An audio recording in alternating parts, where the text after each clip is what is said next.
Well, Mr. K.G. Suresh, DG IMC, dignitaries on the dais, faculty members, diplomats here, students of IIMC, and especially the students of development journalism. I think today was one of the most energetic prize-giving ceremonies in any of the institutions. Very nice. And that speaks of the camaraderie. I think that speaks of the time that you spent here. You know, being from the armed forces, going through a number of courses in our life, I was sitting here and thinking that there are two kinds of courses. One, when the course ends, you heave a sigh of relief. Thank God it's over. And the two is you simply, there's a sigh that, oh, the good times, that the bonding and everything is over. So I believe that the course was both tough for you, and also there's a sense of sigh that you're going away from each other. There's a sense of bond that has been there amongst all of you. I have very fond remembrances, memories of the courses that I have attended, where people from all sorts of countries have been there. We had people from Iraq who were there with us, and they were very weak in swimming. So the instructor would always say, "Why can't you swim?" So they would say, "Sir, in our country, no water to drink." So that was their excuse of getting away from there. So, but they were good in football. So, you know, they were Muhammad and Aboud. So we used to have this cheering, Muhammad Aboud Gola Barood. You know, they were so good in football. Then we had people from Sri Lanka as well. We had people from Seychelles. This person from Seychelles, he was weak in running. Couldn't run cross country. So when he would be asked, "Why can't you improve your running?" They said, "If I run too far, I run into another country." So I do. I hope amongst all of you learn from each other. Mr. Leandro is there from Argentina. I hope you were able to teach some tricks of Maradona from your country.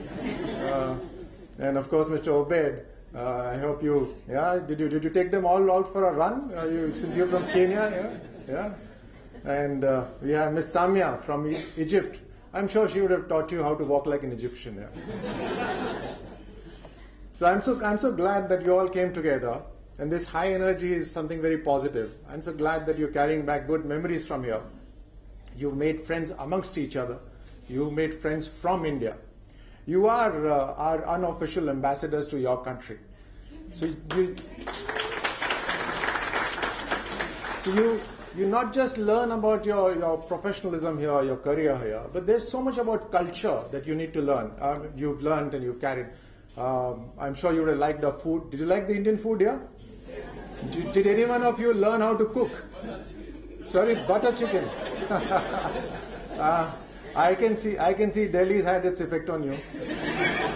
So good, I'm so happy. Very nice.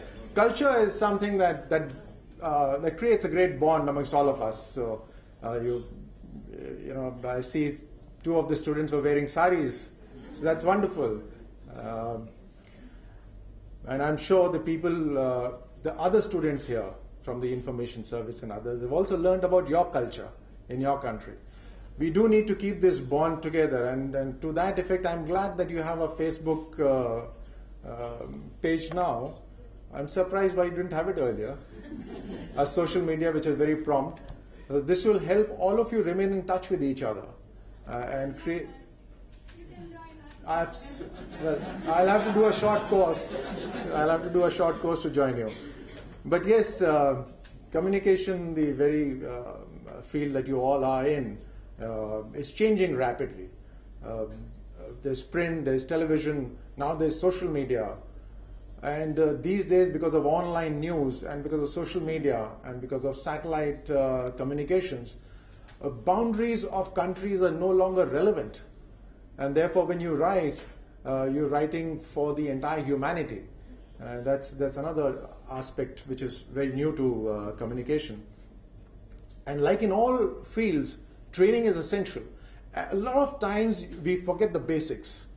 And training is one such time when you all come together, and it's structured so that you realize that these are the kind of few basic things that you need to work on Few new lessons are learned in life here about your particular sector, about your professional career. At least in our government now, communication is a vital aspect, and our Prime Minister is very keen to be able to communicate in multiple ways with our people.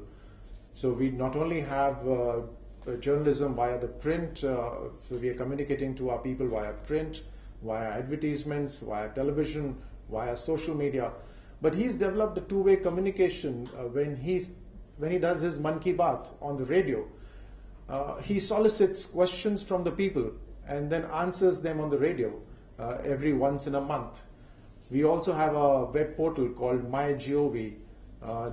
So that's a place where people get to write to the Prime Minister directly. And there are discussion portals there. So the Prime Minister and the administration gets a lot of ideas from there. Very recently, we did a whole campaign for about 10 days, which was called Gram Uday to Bharat Uday, which is from the villages to the entire country.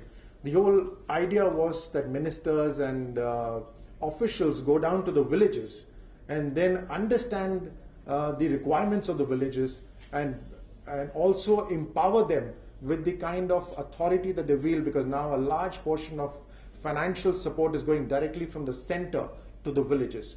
Also, if you were here, you've been here for 4 months, you would realize that in the month of January, to prepare for the budget, the ministers were sent out to 2 different Lok Sabha constituencies. So we covered a very large area trying to solicit suggestions of the people about how the budget should be. And you can perhaps see that in this budget for the first time, the emphasis has been so much on rural India, on agriculture. And that's primarily because we were able to communicate with the people. So these are the various ways that we've developed new methods of communicating with our population. At the end, I feel that it's all about empowering your citizens. So when you write about issues, you could have an option of writing juicy stories, but you could also have an option about empowering the citizens. I see this as the difference between fun and happiness. Fun is always limited, but happiness transcends from you and to your friends and to your family. When you empower citizens, you're creating happiness. When it's just juicy stories, it's fun for a short duration. So you can have both. So I hope that you are able to write stories on empowering citizens, where they get to understand what the policies are of the government. They may be good, they may be bad, but the point is, once the citizen understands what the policy is, then he or she is able to extract that much help from the government. And when that happens, you're spreading happiness all around. So I wish you all the best. I wish you stay in touch with all of us. I wish you go and be the unofficial ambassadors of a country. And I'm sure people who've interacted with you here will stay in touch with you. God bless you all. Wish you all the best.